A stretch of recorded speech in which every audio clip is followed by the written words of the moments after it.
ኃይሌ እንደገል ደረቀ ይላል መዝሙረ ዳዊት መዝሙር 68 ላይ። ውሃ ጥም ብቻ አይደለም፣ አጥንቱ እስኪታይ ድረስ ስለተገረፈ አቅም አልነበረው። በጣም ስቃይ መከራ ተቀብሏል። መሰቀል ሁሉ የሚገባው አልነበረም። ግርፋቱ ይበቃው ነበር። ጲላጦስ አስደሰትኩኝ ብሎ አይሁድን እንዲገረፍ ፈቀደና ከዛ ተወዋለሁ ብሎ ነበር። ግን ተገርፎ ማይተው አልበቃቸው። ይሰቀላል። ስለዚህ ከተገረፈ በኋላ ልብ አድርጉ፣ አጥንቱ እስኪታይ በተገረፈ ሰውነቱ ላይ አንዴ ልብስ እያለበሱ አንዴ ልብሱን እየገፈፉ ልብ አድርጉ። ከቆሰለ ሰውነት ላይ ልብስ ሲነሳ ምንድን ነው? እየነጨ ነው የሚነሳው። መልሰው ያለብሱታል፣ ደግሞ መልሰው ይነጩታል። የሾህ አክሊል ያደርጉለታል። ራሱን በዘንግ ይመቱታል። 3 ሰዓት ከመሰቀሉ በፊት የሚገርማችሁ ለ3 ሰዓት ደግሞ መንገድ ሄዷል። መስቀል ተሸክሞ ሄዷል። መጽሐፍ ቅዱስ ላይ የሚወደው ተብሎ የተጠራው ማን ነው? ወንጌላዊ ዮሐንስ። ሌሎቹንም ይወዳቸዋል። ፍቅሩ ለሁሉም ነው። ይህንን ቅዱስ ዮሐንስ አፈወርቅ ሲተረጉም ምን ይላል? ፀሐይ የምትወጣው ለሁሉም ሰው ነው፣ ግን ሁሉም ሰው እኩል አይሞቃትም አይደል? ለምሳሌ አሁን ያለንበት አዳራሽ ክፍት ነው። ፀሐይ ስትወጣ ሙሉ በሙሉ ይገባል እዚህ አዳራሽ ውስጥ። ግን ጣሪያ ያላቸው አዳራሾች ደግሞ ከሆኑ የፀሐይ ብርሃን የሚገባው ወይ በመስኮት ወይ በበር በኩል ወይ በቀዳዳ ነው አይደል? ስለዚህ ውስጥ የሚገባው ብርሃን ፀሐይዋ ያበራችውን ያህል አይደለም። በሯ ምን ያለውን ያህል ነው? የተከፈተውን ያህል ነው። እንደዚህ ወለል ብሎ የተከፈተ ከሆነ ግን ሙሉ ፀሐዩ ይገባል። ዮሐንስ ልክ እንደ ሐዋርያቱ በጌታ የተወደደ ነው። ክርስቶስ ሁሉንም ወዷቸዋል። ግን ለክርስቶስ ፍቅር ልቡን በጣም ከፍቶ እንደዚህ ወለል አድርጎ የሰጠው ማን ነው? ቅዱስ ዮሐንስ ስለሆነ የክርስቶስ ፍቅሩ ከሌሎች ይልቅ እሱ ላይ ታይቷል። እኛ እናታችን ምን ይላል? ደናግላን ሆነን አይደለም። አባ ጊዮርጊስ ምን ይላል? ከኔ ጋር በሉ። ስለ ቸርነትሽ እመቤቴ ነሽ። ድድገመው። ስለ ቸርነትሽ እናቴ ነሽ፣ ስለ ንግስትነትሽ እመቤቴ ነሽ።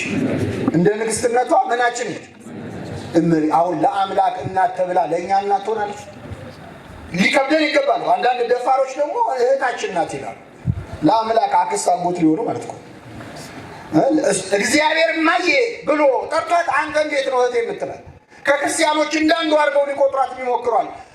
አማኝ ነች። የመጀመሪያው አማኝ ድንግል ማርያም ነው። በጣም ይገርማል። ከክርስቲያኖች አንዷ ብለው እመቤታችንን መዳፈር ማለት ይሄ። እስቲ እንጠይቃችሁ፣ እኛ ክርስቲያኖች የሆን ነው መጀመሪያ እግዚአብሔር ልጅነት ያገኘ ነው በምንድን ነው? መልሱ እንጂ። በጥምቀት ነው። ስንጠመቅ የእግዚአብሔር ምንነት አገኘ? ልጅነት። ከዚያ ቀባሜሮን ተቀባል። ቀባሜሮን ስንቀባ ምን አገኘ? የመንፈስ ቅዱስ ማደሪያ ሆን አይደለ? ከዚያ ስጋው ደግሞ ተቀበልን። እርሱ በእኛ እኛ በእርሱ ሆነ። አንድ ክርስቲያን የሚሆነው እነዚህ 3 ምስጢራት ሲፈጽም ነው። በጥምቀት ልጅነት፣ በሜሮን የመንፈስ ቅዱስ ጸጋ፣ በስጋውን ደግሞ በመቀበል ደግሞ የእግዚአብሔር ማደሪያ መሆን ያገኘ። እመቤታችንን በዚህ መልኩ ልንመዝናት እኮ አንችልም። እኛ የምንጠመቀው የእግዚአብሔርን ምንነት ለማግኘት፣ እሷ ምንነት ያገኘች እናትነት ነው። የእግዚአብሔር ልጅነት አለ፣ እናትነት ያገኘች። እግዚአብሔርን አባቴ እግዚአብሔርን ፈጣሪ ያላለ ልጄ ብሎ የጠራ ግን የለም። ልጄ ብሎ ሊጠራ የሚችል ወደፊቱም የለም። ገብርኤል ሆይ ከአምላክ አማልደን፣ ጊዮርጊስ ሆይ ከአምላክ አማልደን፣ ድንግል ሆይ ከምንሽ ከልጅሽ ፈጣሪውን እናየ ብሎ የጠራ ማን አለ ከመቤታችን በቀር?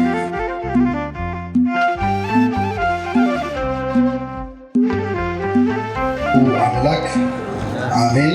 እናማት በስመ አብ ወወልድ ወመንፈስ ቅዱስ አሐዱ አምላክ አሜን።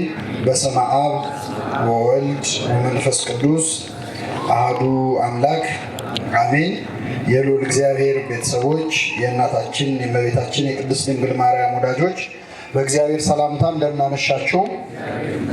እንደምናመሻችሁ አሜን። ምሕረቱን ቸርነቱን አብዝቶ እስከዚህ ያደረሰን በእድሜያችን ላይ የዛሬዋን ዕለት ይህችን ሰዓት የጨመረልን የአባቶቻችን አምላክ ልዑለ ባሕርይ እግዚአብሔር ስሙ የተመሰገነ ይሁን። እግዚአብሔር አምላካችን በቀሪው ሰዓት ከመካከላችን እንዲሆንልን፣ እንዲያስተምረን፣ እንዲመክረን፣ ምስጢሩን ጥበቡን እንዲገልጽልን የእርሱ ቅዱስ ፈቃድ ይሁንልን። ነገር ግን በኢየሱስ መስቀል አጠገብ እናቱ የእናቱም እህት የቀሌዮጳ ሚስት ማርያም መግደላዊት ማርያምም ቆመው ነበር። ኢየሱስም እናቱን ይወደው የነበረውንም ደቀ መዝሙር በአጠገቡ ቆሞ ባየ ጊዜ እናቱን አንቺ ሴት እነሆ ልጅሽ አላት። ከዚህም በኋላ ደቀ መዝሙሩን እናትህ እነኋት አለው። ከዚህም ሰዓት ጀምሮ ደቀ መዝሙሩ ወደ ቤቱ ወሰዳት ይላል። ስለ ቃሉ የአምላካችን ስም የተመሰገነ ይሁን። የዮሐንስ ወንጌል ምዕራፍ 19 ከቁጥር 25 እስከ 27 ያለውን ያነበብነው እነኋት እናትህ በሚል ርዕስ እንማራለን።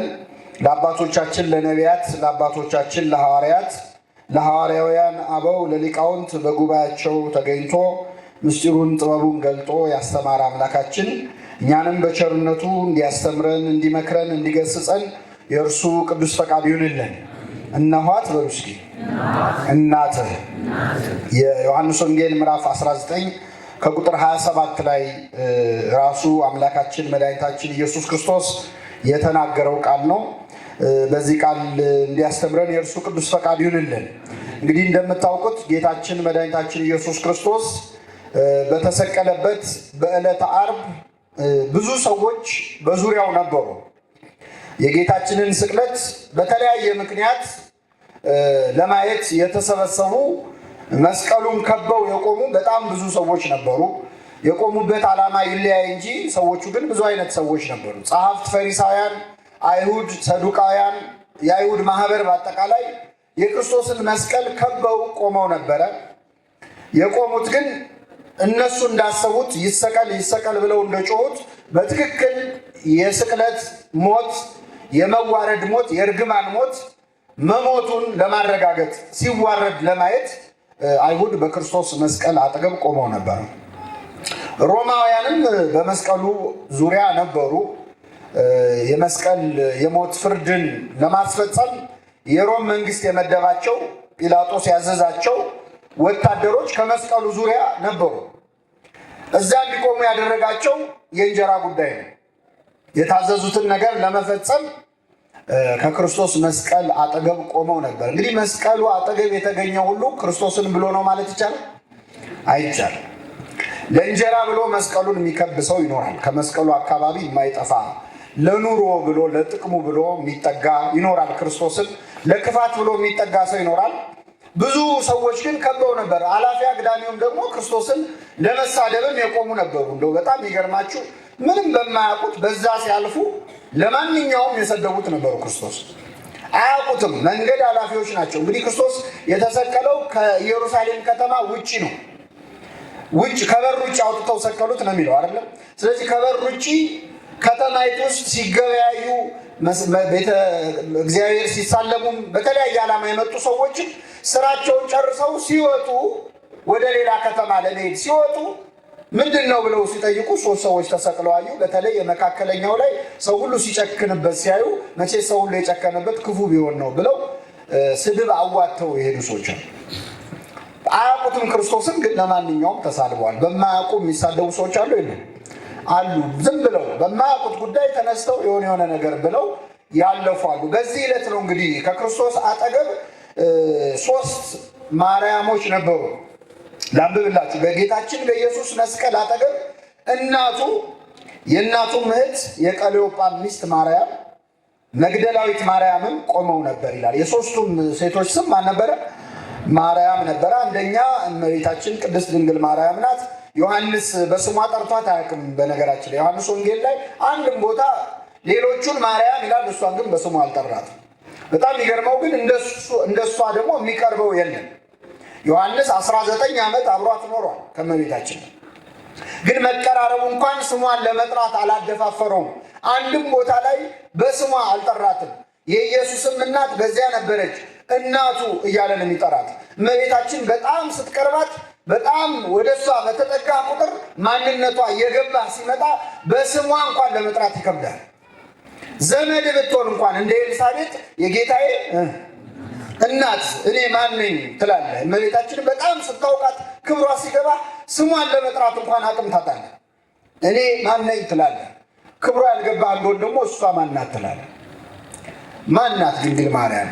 ምን ይህን ያህል እንደዚህ መከበር ምን ያስፈልግ? ይሄ ስትርቃት መንፈስ ቅዱስ ሲቀርብ ግን እንደ ኤልሳቤጥ የጌታዬ እናት፣ እንደ ዮሐንስ ደግሞ አብረሃት አንድ ቤት እየኖርክ እንኳን በስሟ ለመጥራት ትከብዳለች።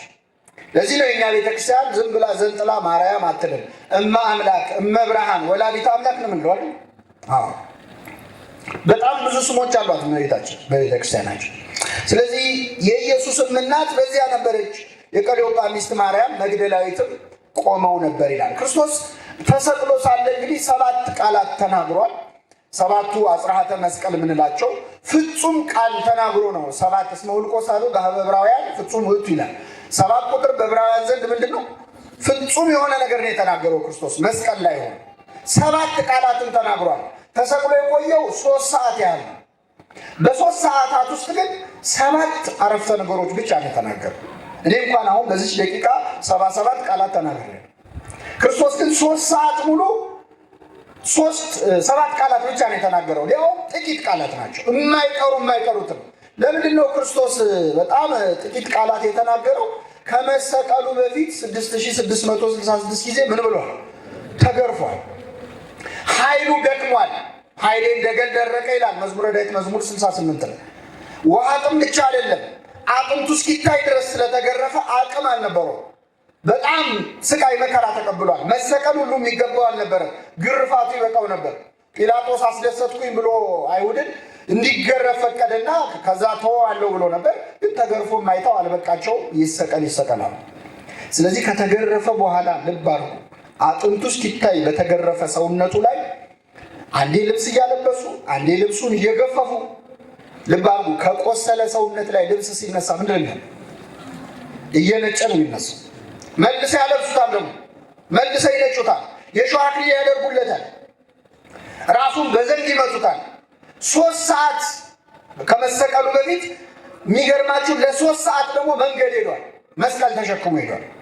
3 ሰዓት አይፈጅም። ኢየሩሳሌም 1 ኪሎ ሜትር አትሆንም። በጣም ትንሽ ናት ከተማ። አሁን እኛ ኢየሩሳሌም ሲባል የምንስለው አገር ነው አይደለ? ግን ኢየሩሳሌም ትልቅ ከተማ ግቢ ማለት ነው። የራሷ በሮች አሏት። ትልቅ ግቢ ናት እና ከየትም አቅጣጫ ወደየትም አቅጣጫ ብትሄድ በምንም ተአምር 3 ሰዓት ቀርቶ 30 ደቂቃ አይፈጅም። ክርስቶስ ግን 3 ሰዓት ሙሉ ተጉዟል። ያችን ከተማ ለመውጣት ከጲላጦስ አደባባይ እስከ ቀራንዮ ድረስ ከተሰቀለበት ከበር ውጭ ድረስ 3 ሰዓት ፈጀ። ለምን ፈጀ? የተሸከመው መስቀል በጣም ይከብደው ነበር። ተሸክሞ ደግሞ አያስኬዱትም ነበር። ይመቱት ነበር፣ ይገርፉት ነበር። መስቀል ይዞ ሲወድቅ በተኛበት ይረግጡት ነበር። ከዚህ ሁሉ ስቃይ በኋላ ነው ክርስቶስ መስቀል ላይ ይወድቅ። መስቀል ላይ መሰቀል ደግሞ በጣም ትንፋሽ ራሱ ያጥራል። በነገራችን የሚገለውም መስቀል ላይ የተሰቀሉ ሰዎች ሰው ተንጠልጥሎ አይሞቱም እኮ። መስቀል ላይ የተሰቀሉ ሰዎች የሚሞቱት ለመተንፈስ በጣም ይቸገራሉ ተንጠልጥለው ሳል እና ከእግራቸው ከፍ እያሉ ነው ትንፋሽ ሰብስበው መልሰው የሚቀበሩ። ለዚህ ነው ከግራና ከቀኝ ያሉት ወንበዴዎች ስላልሞቱ እግራቸውን ሰበሯቸው፣ ወዲያውኑ ሞቱ ይላል አይደል? ሰው እግሩ ተሰብሮ አይሞትም ወዲያው። ለምንድን ነው እግራቸው የተሰበረው? ከፍ ብለው አየር መሳብ አይችሉም፣ በዛ ይሞታል። እና በዚህ የጭንቅ ሰዓት ነው እንግዲህ ክርስቶስ የማይቀሩ ስንት ቃላት የተናገረ? 7 ቃል የማይቀሩ። የመጀመሪያው ቃሉ የሚያደርጉትን አያውቁምና ይቅር በላ። የስራቸውን ስጣቸው አይደል? ፍረድባቸው አይደል? እንዳሰቃዩኝ ያሰቃያቸው አይደል? አያውቁምና የሚያደርጉትን ይቅር በላቸው። የመጀመሪያ ንግግሩ ስለ ጠላቶቹ፣ በጠላቶቹ ነው የጀመረው ክርስቶስ ንግግሩ። ከነዚህ 3ኛው ቃል ግን ወደ ደቀ መዝሙሩ ጎንበስ ብሎ ክርስቶስ ወደ ታች ሲያይ ዮሐንስና እመቤታችን አሉ። አንቺ ሴት እነሆ ምንሽ ልጅሽ፣ እሱን ደግሞ እነኋት እናት። ክርስቶስ መስቀል ላይ ሆኖ ነው ይህን ቃል የተናገረው። እነኋት ምን እናት። ስቃይ ላይ እኮ ነው። ስቃዩ ግን እናቱን አላስረሳው። ቁስሉ፣ ግርፋቱ ምንም ሊያስረሳ ይችላል። ሰው ሲደበደብ መከራ ሲመጣበት ሁሉ ነገር ይዘነጋዋል። ክርስቶስ በተገረፈው ግርፋት እናቱን አልረሳትም። መስቀል ላይ ሆኖ በዓይኑ ሲፈልግ ነበር እናቱ እና ዮሐንስና እመቤታችን ከስር ቆመዋል። አንቺ ሴት እነሆ ልጅሽ፣ አንተ ሆይ ደግሞ እነኋት እናት። እንግዲህ ክርስቶስ ዓርብ ዕለት በተሰቀለ ጊዜ ዮሐንስ አብሮ ነበረ። በእውነት ዮሐንስን ትንሽ እናድንቀው። ክርስቶስ ስንት ሐዋርያት ነበር ያስከተለው? አቤት 12። ከመስቀል ስር የተገኘው ግን ስንት ነው? አንድ። በጣም የሚገርማችሁ እንገኛለን ያሉት ብዙ ናቸው። ፎክረዋል። በተለይ ሐሙስ ዕለት እንደሚሰቀል ሲነግራቸው ከአንተ ጋር አብረን ለመሞት ሁሉ ዝግጁ ነኝ ያለ ቅዱስ ጴጥሮስ ፎከረ፣ ዛተ። ሲዝት ጴጥሮስ እንዲህ ከተናገረ እኛ ስለምን ይቅርብን ብለው እነሱን ተከትለው ጌታ ሆይ ለመሞት ዝግጁ ነን፣ እኛም እንሞታለን አሉ። ጽድቁ ቀርቶብኝ በቅጡ በኮነነኝ ይባላል አይደል? እንኳን ሊሞቱ እዛ ቦታ ላይ አልተገኙም። በመዋረድ አልቦ ዘመድ ጊዜ ተዋርዶ ይላሉ አንዱ ባለቀን። በመዋረድ ቀን የለም ዘመድ፣ በተዋረድ ቀን ዘመድ የለም። ልብ አድርጉ። ክርስቶስ ተአምር ሲያደርግ ብዙዎች አብረውት ነበሩ። አብሮ ሲያበላ ሲያጠጣ ሲረባረቡ ነበረ። 5000 ሕዝብ ሲመግብ ሲያቀብሉ ሲያስተናግዱ ነበር። በታቦር ተራራ ልብሱ እንደ ፀሐይ ሲያበራ ክብሩን ለመካፈል አብረውት ነበሩ። የስቃዩ ጊዜ ግን ማንም አብሮት አልነበረም። ቅዱስ ዮሐንስ በዚህ እናደንቀዋለን። በመዋረድ ቀን ዘመድ የለም። ዮሐንስ ግን እስከ መጨረሻው ድረስ ክርስቶስን ተከተለ እና በዚያ ታማኝነቱ የተደነቀው ክርስቶስ እናቱና እመቤታችንን መስቀል ስር ሲያይ አንቺ ሴት እነሆ ልጅሽ፣ አንተ ደግሞ እነኋት እናትህ አለ። ይህ ቃል ያደራ ቃል ነው። በጣም የምናቃልለው ቃል አይደለም። የክርስትና ማዕከል በሆነው በመስቀሉ ላይ የተናገረው ቃል ነው። ክርስቶስ የተናገረው ቃል ሁሉ ዋጋ አለው። ግን ትንፋሽ እያጠረው የተናገረውን ቃል ግን እንደ ተራ ቃል አንቆጥረው። ለክርስቲያኖች ሁሉ ተናዞ የሞታቸው ቃላት አሉ። የመጨረሻ ንግግሮቹ፣ የማይቀሩ ጉዳዮች። ለጠላቶቹ ጸለየ፣ ተጠማሁ አለ። አባቶይ ነፍሴን በእጅህ አደራ እሰጣለሁ አለ። የማይቀረው ቃል ግን እነኋት ምንን እናትህ። እመቤታችንን እናት አድርጎ የሰጠበት ቃል የመስቀል ላይ ቃሉ ነው። መስቀል ላይ ከተናገራቸው ቃላት የመስቀሉ ቃል ለሚጠፉት ሞኝነት ነው። መስቀል ላይ የተናገረው ቃል ለሚጠፉ ሰዎች ተራ ነገር ነው። ለእኛ ለምንድን ግን የእግዚአብሔር ኃይል ነው። ኃይሉን ከገለጠባቸው ቃላት አንዱ እነኋት እናትህ እነሆ ልጅሽ የሚለው ቃል። በእውነት ይህን ቃል በልቡናችን ጽላት ይጻፈልን። አዎ ጌታችን በመስቀሉ ስር እናቱንና የሚወደውን ደቀ መዝሙር ቆመው ባያቸው ጊዜ ይላል። ምን የሚለውን ደቀ መዝሙር? የሚወደውን። ክርስቶስ ሁሉን ይወዳል አይወድም? ይወዳል። ዮሐንስስ ይወደዋል አይወደውም? ግን መጽሐፍ ቅዱስ ላይ የሚወደው ተብሎ የተጠራው ማን ነው? ወንጌላዊ ዮሐንስ። ሌሎቹንም ይወዳቸዋል። ፍቅሩ ለሁሉም ነው። ይህንን ቅዱስ ዮሐንስ አፈወርቅ ሲተረጉም ምን ይላል? ፀሐይ የምትወጣው ለሁሉም ሰው ነው፣ ግን ሁሉም ሰው እኩል አይሞቃትም አይደል? ለምሳሌ አሁን ያለንበት አዳራሽ ክፍት ነው። ፀሐይ ስትወጣ ሙሉ በሙሉ ይገባል እዚህ አዳራሽ ውስጥ። ግን ጣሪያ ያላቸው አዳራሾች ደግሞ ከሆኑ የፀሐይ ብርሃን የሚገባው ወይ በመስኮት ወይ በበር በኩል ወይ በቀዳዳ ነው አይደል? ስለዚህ ውስጥ የሚገባው ብርሃን ፀሐይዋ ያበራችውን ያህል አይደለም። በሯ ምን ያለውን ያህል ነው? የተከፈተውን ያህል ነው። እንደዚህ ወለል ብሎ የተከፈተ ከሆነ ግን ሙሉ ፀሐዩ ይገባል። ዮሐንስ ልክ እንደ ሐዋርያቱ በጌታ የተወደደ ነው። ክርስቶስ ሁሉንም ወዷቸዋል። ግን ለክርስቶስ ፍቅር ልቡን በጣም ከፍቶ እንደዚህ ወለል አድርጎ የሰጠው ማን ነው? ቅዱስ ዮሐንስ ስለሆነ የክርስቶስ ፍቅሩ ከሌሎች ይልቅ እሱ ላይ ታይቷል። ጌታን በመውደድ ግን ከሁሉም ይበልጣል ይላል አባ ጊዮርጊስ ዘጋስጫ። ቅዱስ ጴጥሮስ ጌታን በመውደድ ከሐዋርያት መካከል በጣም የሚወደው ጴጥሮስ ነው። ከሐዋርያት መካከል ደግሞ ጌታ ወደደው የተባለው ማን ነው? ቅዱስ ዮሐንስ ነው። በጣም ለሚወደው ለጴጥሮስ የሐዋርያት አለቃ የመሆን ሹመት ሾመው። በጣም ስለሚወደው ቅዱስ ጴጥሮስ ፍቅሩ በጣም ልዩ ነው ለጌታ። አልሆነለትም እንጂ አልክድህምም ያለው የፎከረው እኮ እንደው ዝም ብሎ ትዕቢት ይዞት አይደለም። ከምር ስለሚወደው ነው ክርስቶስ።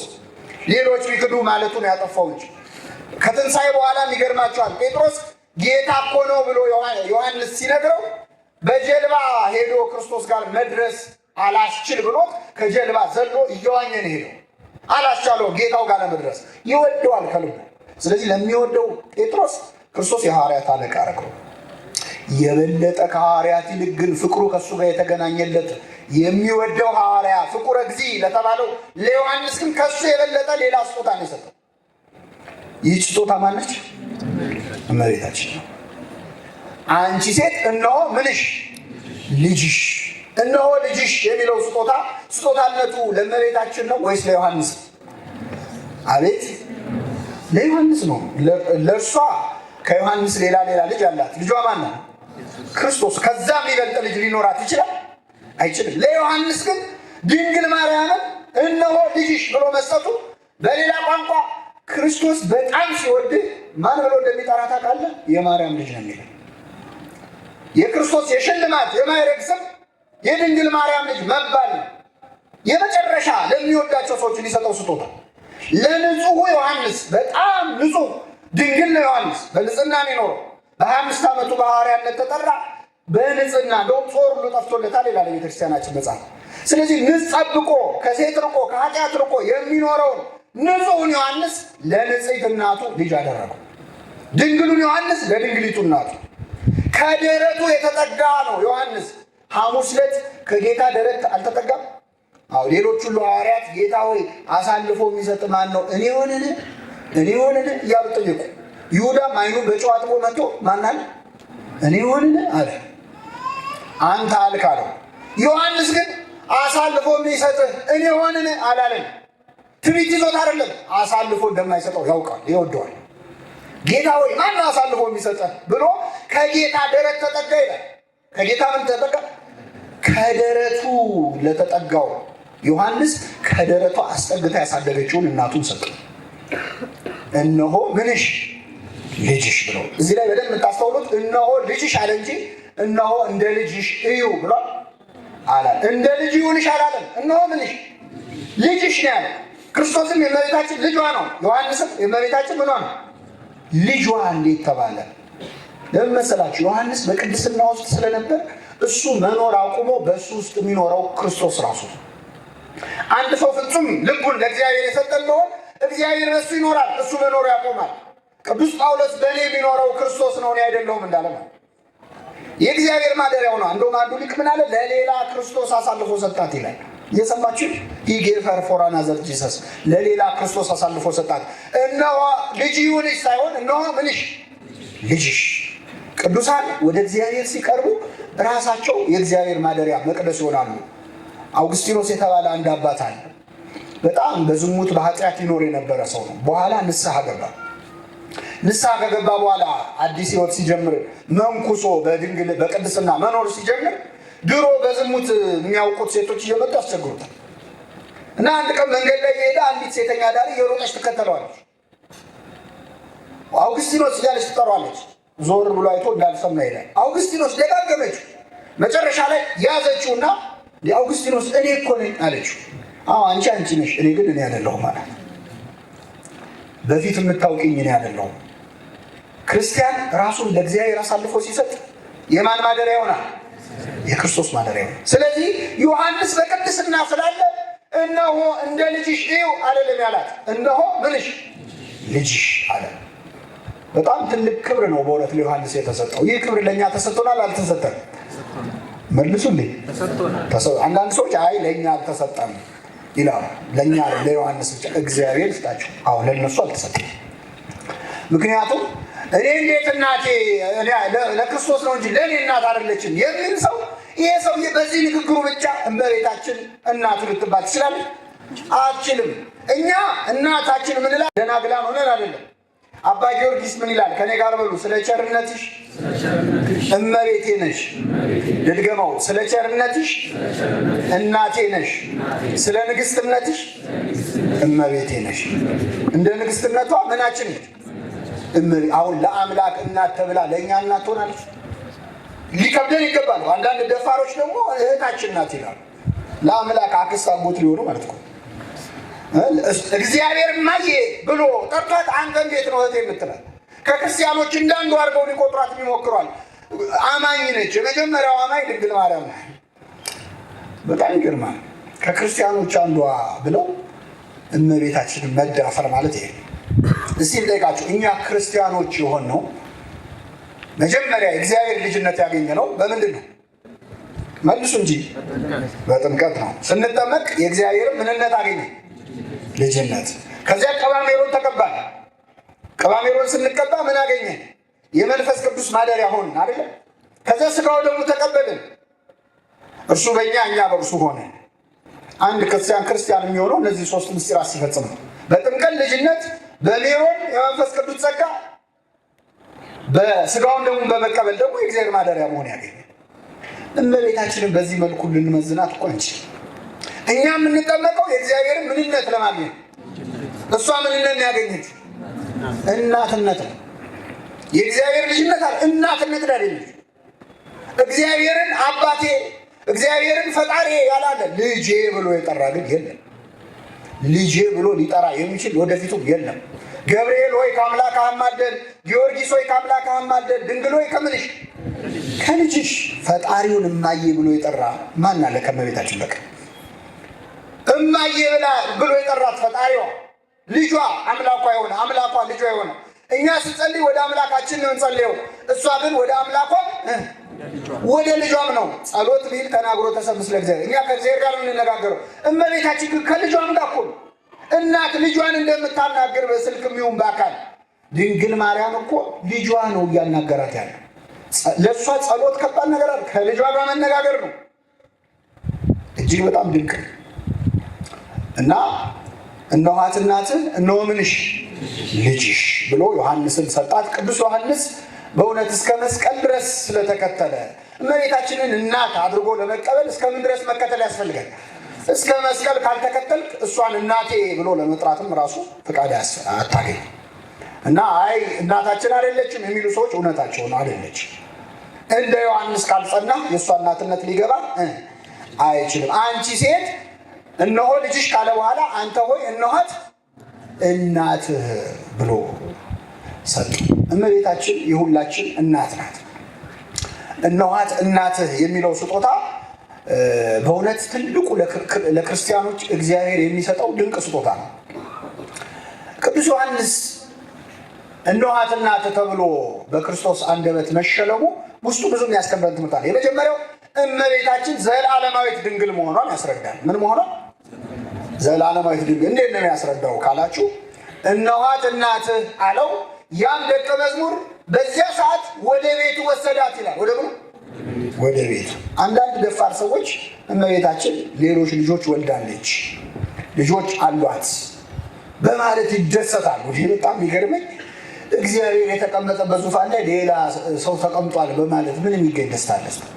በጣም ያስደስታቸዋል። ልጆች አሏት እያሉ እስቲ ጠይቃችሁ፣ አንዲት ሴት ልጅ የምትወልደው አንድ ልጅ ከወለደች በኋላ ያ ልጅ አይበቃትም አይደል? ስለማይበቃ ሌላ ልጅ ትጨምራለች። እመቤታችን የወለደችው ልጅ የማይበቃ ነው እንዴ? ምን ጎሏት ነው የምትጨምረው? እንዲሁ ካየኸው ማለት ነው። ፈጣሪን የወለደችው ከዛ የተሻለ ምን ልጅ ሊመጣ? ሁለተኛ ዮሐንስን እነኋት እናትህ አለው። ያም ደቀ መዝሙር ወዲያውኑ ይዟት ወደ ቤቱ ሄደ ይላል። ልጆች ቢኖሯት ኖሮ የሰዎች ልጆች የሌሎች ልጆች እናትን ለሌላ ለጎረቤት ይዛሃት ሂድ ይባላል አይባልም? ልጆቹም ይቃወማሉ። እንዴ እናታችን ምን ለማለት ፈልገ ነው እናታችንን ሰው ቤት የምትልከው ነው የሚባለው? እመቤታችን አንድ ልጇ ክርስቶስ ነው። የአብ ምሳሌ ናት። ለአብ ሌላ ልጅ እንደሌለው ለእርሷም ልጅ የላት፣ አንድያ ልጇ ነው። ስለዚህ ወላዲተ አምላክ ብቸኛ ልጇ ክርስቶስ ስለሆነ እነኋት እናትህ እነሆ ልጅሽ አላት። ወዲያውኑ ያደቀ መዝሙር ወደ ቤት ወሰዳት። ይሄ አንደኛው። ሁለተኛው ዮሐንስ እነኋት እናትህ መባሉ ምን ያስተምረናል? ምን ያስተምረናል? ቅዱስ ዮሐንስ እናት የለውም ወይ የሚለውን ማስታወስ ያስፈልጋል። እናት አለው የለውም? አለው። ታዲያ እናት ላለው ሰው ሌላ እናት ይጨመራል? ሌላ እናት ያስፈልጋል ካላችሁ እናት አለችው፣ ግን መሻሻል የምትፈልግ እናት ነች። የዮሐንስ እናት ልብ ብላችኋል? ማርያም ባውፍልያ ትባላለች። የዮሐንስና የያዕቆብ እናት የዘብዴዎስ ልጆች እናት ማርያም ባውፍልያ ትባላለች። ይህች እናት ምን አይነት እናት ናት ካላችሁ ለልጆቿ ልመና የምትለምን እናት ነች። መታ ክርስቶስ ጋር ለልጆቿ በጎ የመሰላትን እባክህ እንዲያርግላቸው የምትል መጣችና አንድ ጊዜ ምን አለችው? ጌታ ሆይ በክብርህ በነገስክ ጊዜ በዙፋን በተቀመጥክ ጊዜ ልጆቼን በግራህና በቀኝ አስቀምጥልኝ አለችው። ክርስቶስ እነግሳለሁ ሲል ምድራዊ ንጉሥ የሚሆን መስሏት ቀኝ አዝማችና ግራ አዝማች ልታደርጋቸው ማለት ነው ልጆች። ክርስቶስ ይህ ጊዜ ምን አለ? የምትለምኑትን አታውቁ። ክርስቶስ ነግሳለሁ ያለው በምን ላይ ነው? የሚደፋው ዘውድ አይደለም። ምንድን ነው? እሾህ ነው። ስለዚህ እቺ ሴት ሳታውቀው መጣ ልጆቼ ምን ይበሉን ያለች? መልሱልኝ። በግራና በቀኝ ምን ይበሉ? ይሰቀሉ። በእውነት የለመነውን ሁሉ ስላልሰማን ስሙ የተመሰገነ ነው። አሁን እግዚአብሔር የለመነውን ሁሉ ቢሰማን እንደው በሰላም እንኖር ነበር። እዚህ መሀል ወጣቶች ብዙ አላችሁ። የወጣቶች ልመና ብዙ ጊዜ በትዳርና ትዳር ነክ ጉዳዮች ላይ ያጠነጥናል አይደል? አሁን ምን ለምነው ልመና ግን ይቀያየራል። ዛሬ የምንፈልገው ሌላ፣ ነገ የምንፈልገው ሌላ። እንደው እባክህ መድኃኒዓለም ይህን አድርግልኝ ይልና አንድ ሰው ከረም ብሎ ይመጣና በቃ የባለፈውን ተወው ይላል። ማመልከቻ እንኳን እኮ ስርስ ድልስ ሲበዛው ጥሩ አይደለም። እንሰርዛለን። አቤት የጸሎታችን አይነቱ ዥንጉርጉር እኮ የለመነውን ሁሉ ስላልሰጠን ስሙ የተመሰገነ። በቃ ሸን ቁጥር ቢሰማን ኖሮ እኮ ገደል ገብተናል። ሰው እና የማይሆን ልመና ይለምናል። ሰው ለክፋት እኮ ይለምናል፣ ለኃጢአት ይለምናል። እግዚአብሔር ከፈቀደ በቅርቡ አልበሜን እለቃለሁ ይላል ሰው። አረ ከዚህም የባሰ አለ እኮ። ሌባውም እኮ እርዳኝ ብሎ ነው የሚጸልየው አይደል? አዎ ጸሎት አንድ ሽፍታ እየጸለየ እንግደለው ወይስ አንግደለው ብለው መጥተው ከስር ያሉት ሽፍቶች ጠየቁት። ዳዊት እየደገመ እየጸለየ ነው እና እንዲህ ያለ ምን በሉት ማለት ነው? ግደሉ። ምኑ እንዳይቋረጥ ነው? ጸሎቴን ያልከለከለኝ እግዚአብሔር ይመስገን ይላል። ምን እኔ ያልከለከለኝ? አቤት ስንት ክፉ ባወራንበት አሁን መተን ስንጸልይ አፋችንን አለመዝጋቱ አይገርማችሁ? አታፍርም? እንደው ልጸልይ ነው አይልም። ጸሎቴን ያልከለከለኝ ይሰማናል። እና የማይሆን ልመና ለመነች። የምትለምኑትን አታውቁም። በግራ በቀኝ መቀመጥ ከአባቴ ዘንድ ለተሰጣቸው ነው አለ። ስለዚህ ይህች እናት የዮሐንስና ያዕቆብና ለልጆቿ ሳታውቀው ምንን የምትለምነች? ሞትን ሰአሊት ለነፍሳቲነ ሕይወታ። እመቤታችን ግን ለነፍሳችን ምን የምትለምነው? ሕይወትን የምትለምን እናት መቀየር አለባት። አያችሁ፣ የበፊት እናቱ ጥሩ አይደለች። ለነፍሳችን ሕይወት የምትለምነዋል አዲስ እናት ሰጠ። ከስጋ እናት በላይ የማን እናትነት ይበልጣል? የእመቤታችን እናት ነው። አንድ ነገር ልጨምርና ወደ ዋናው ሀሳብ እመጣለሁ። ቅዱስ ዮሐንስ ወዲያውኑ ተቀበለ። ያም ደቀ መዝሙር ወዲያውኑ ወደ ቤት ወሰዳት ይላል። ወደ ምን ወሰደው? ወደ ቤት ወሰዳት። ዮሐንስ ቤቱን ንብረቱን ከተወ 3 ዓመት ሆኖታል። በእውነት ለመናገር ግን ወደ ቤቱ ወሰዳት ተብሎ ተጽፏል። በእርግጥ የአባቴ እናቱ ቤት አለ፣ እዛም ወሰዳት ቢባል ያስኬዳል። ልክ ግን መጽሐፍ ቅዱስን የሚያውቅ ሰው ወደ ቤቱ ወሰዳት የሚለው ቃል በእውነት በጣም ጥልቅ ትርጉም ያለው ነው። ብዙ ጥቅሶች ይህንን ያስረዳሉ። ለምሳሌ እኔና ቤቴ ግን እኔና ምን ቤቴ፣ ቤተሰቤ ሊሆን ይችላል፣ ቤቴ ሊሆን ይችላል፣ ሕይወቴ፣ ልቤ ሊሆን ይችላል። ለምሳሌ ሕዝቅያስ የተባለው ንጉሥ በጽኑ ደዌ ተይዞ ሊሞት ነበር። ታሞ ሳለ መጣ ነቢየ እግዚአብሔር ኢሳይያስ ጠየቀውና ምን አለ? ትሞታለህና ቤትህን አስተካከል አለው። ትሞታለህና ምንህን? ቤትህን ማለት ለቀብር የሚመጡ ሰዎች እንዲስተናገዱ ቤቱን ሰፋ ሰፋ አድርገው ማለት ነው። ቤትህን ያለው ምኑን ነው? ልብህን አስተካክል፣ ሕይወትህን አስተካክል። ትሞታለህና ቤትህን አስተካክል ሲለው ወዲያውኑ ወደ አልጋው አቅጣጫ ዞረና አለቀሰ። ምንም አላለም። ይገርማችኋል። ጸሎት በንግግር እኮ አይደለም። እግዚአብሔር የልብን ይሰማል አይሰማም? ስለዚህ ወደ ግድግዳው ዞሮ ዝም ብሎ አለቀሰ። እግዚአብሔር እዛው ልቡ ሲስተካከል አየው፣ ቤቱ ሲስተካከል አየው። ወዲያውኑ መለሰው። ነቢየ እግዚአብሔር ኢሳይያስ ተመለሰና እግዚአብሔር ጸሎትህን ሰምቶልሃል፣ ቤትህ ተስተካክሏል፣ ስለዚህ ጸሎትህን ሰምቶልሃል፣ 15 ዓመት ዕድሜ ተጨምሮልሃል። ለሁላችን የንስሐ ዕድሜ ጨምረልን። ቤቱን ያስተካከለ የተባለው ምኑን ነው? ልቡን ነው። ልቡን ነው ቤት የሚባለው። ቤቴስ ምንድን ነው ይላል ነቢየ እግዚአብሔር ደግሞ እኔ ማን ነኝ? ቤቴስ ምንድን ነው ሲል ቤቴ እሱማ ቤቱማ ቤተ መንግስት ነው፣ ጥሩ ቤተ መንግስት ነው። ቤቴስ ምንድን ነው ማለት ሕይወቴ ምንድን ነው ማለት ነው። ስለዚህ ቅዱስ ዮሐንስ ድንግል ማርያምን ወደ ቤቱ ወሰዳት ማለት ወደ ምኑ? ወደ ልቡ፣ ወደ ሕይወት ወሰዳት። እመቤታችንን ወደ ሕይወታችን ለመውሰድ ያብቅ። እሷ ወደ ቤት የመጣችው ደግሞ ብዙ ለውጥ አለ። በነገራችን ላይ እመቤታችን ቤትህ ከመጣች ምን እንደሚሆን አይተናላ። ኤልሳቤጥና ዘካርያስ ቤት መጣች አይደል? ልጠይቅ ያን ሁሉ ኪሎ ሜትር ብቻዋን ተጉዛ ስትመጣ በኤልሳቤጥ ላይ መንፈስ ቅዱስ ሞላባት ይላል። ምን ሞላባት? እመቤታችን ወደ ሁላችን ቤት ትምጣል። እሷ ስትመጣ በቤቱ ምን ይሞላል? መንፈስ ቅዱስ ሞላ በቤቱ። ኤልሳቤጥ በታላቅ ድምፅ ጮኻ መዘመር ጀመረች። ዝማሬ ትሞላለህ ድንግል ማርያም ወደ አንተ ስትመጣ። ካህናት እኮ ሜሮን ቀብተው ነው መንፈስ ቅዱስ የሚያድሉት። ጳጳሳት እጅ ጭነው ነው። ድንግል ማርያም እጇን ሳትጭን ሜሮን ሳትቀባ በሰላምታዋ ብቻ በኤልሳቤጥ ላይ መንፈስ ቅዱስ ሞላችበት። ወደ ሁላችን ሕይወት ትምጣል። አቤት ምን ብላ ይሆን? እንደው ኤልሳቤጥ ቤት ስትመጣ እንዴት አመሻችሁ ብላ ይሆን? እንዴት ዋላችሁ? ያው ከሁለት አንዱ ነው የምትለው። ብቻ በሰማይ ድምጿን ለመስማት ያውቅ። ስትሰማው መንፈስ ቅዱስ ይሞላባል። ጮሃ አንቺ የተባረክሽ ነሽ፣ የማኅፀንሽ ፍሬ ምን ያለ ነው? የተባረከ ነው አለች። ድንግል ማርያም የመጣችበት ቤት ይባረካል። ጽንሱ ይዘላል፣ ያመሰግናል። ዮሐንስ እናቱ ሆድ ውስጥ ሆኖ ዘለለ። አይወጣ ነገር ገና 4 ወር ይቀረዋል፣ 3 ወር ይቀረዋል፣ 6 ወር ነው አይደል? ይቀረዋል፣ መውጣት አይችል። ስለዚህ ውስጥ ሆኖ የእናቱን ሆድ በሩን አንኳኳ። ውስጥ ሆኖ ተንቀሳቀሰ። ቢወጣ እኮ ይዘምር ነበር ለእመቤታችን። እሷ ስትመጣ መንፈስ ቅዱስ ይሞላል፣ ትሕትና ይሞላባል። እኔ ማን ነኝ ታሰኛለች። እሷ ቤትህ ከመጣች በቃና ዘገሊላ ሰርግ ነበረ፣ የኢየሱስም እናት በዚያ ነበረች ይላል። እሷ ያለችበት ሰርግ ይሆነ። እውነት ለመናገር ድንግል ማርያም የሌለችበት ሰርግ ለቅሶ ነው። በቃና ዘገሊላ ሰርግ ቤት እሷ ባትኖር እኮ ሙሽሮች የዕድሜ ልክ ውርደት ነበር የሚሆንባቸው። ገና በ3ኛው ቀን የአይሁድ ሰርግ እኮ 7 ቀን ነው። ገና በ3ኛው ቀን መጠጥ አለቅ። ምን ነበር የሚያወራው ሰው? መጠጥ እኮ ገና በ3ኛው ቀን አለቀባቸው። አሁን በዚህ ዘመን 7 ቀኑን ተውትና ሰርግ ደግሶ አንድ ሰው ጠርቶን ሄደ የሚበላ የሚጠጣው ቢያልቅ ምንድን ነው የምንለው? አቅሙን አያውቅም አይደል? ምንም ዝም ብሎ መጥራት አይደለም፣ ማመዛዘን ያስፈልጋል። እንደው ደግሞ ልብ ያለው ሰው ደግሞ ከሚዋረድ ብሎ ሄዶ መጠጥም ምግብም ምናምን ገዝቶ ሰርጉን ቢያሟላ ያ ሰውዬ ከዛ በኋላ አፉ ያርፋል? መልስል። እሱማ እኛ እኮ ነን እንጂ ጉድ ሆኖ ነበር ነው አይደል? አንዳንዱ ደግሞ የበለጠ ሲመጻደቅ እኔ አረግኩ ለማለት ብዬ አይደለም። ያው ጥሎብኝ ማረግ ወዳለሁ ግን አረጋለሁ ብዬ ማውራት አሁን ምን እያደረገ ነው?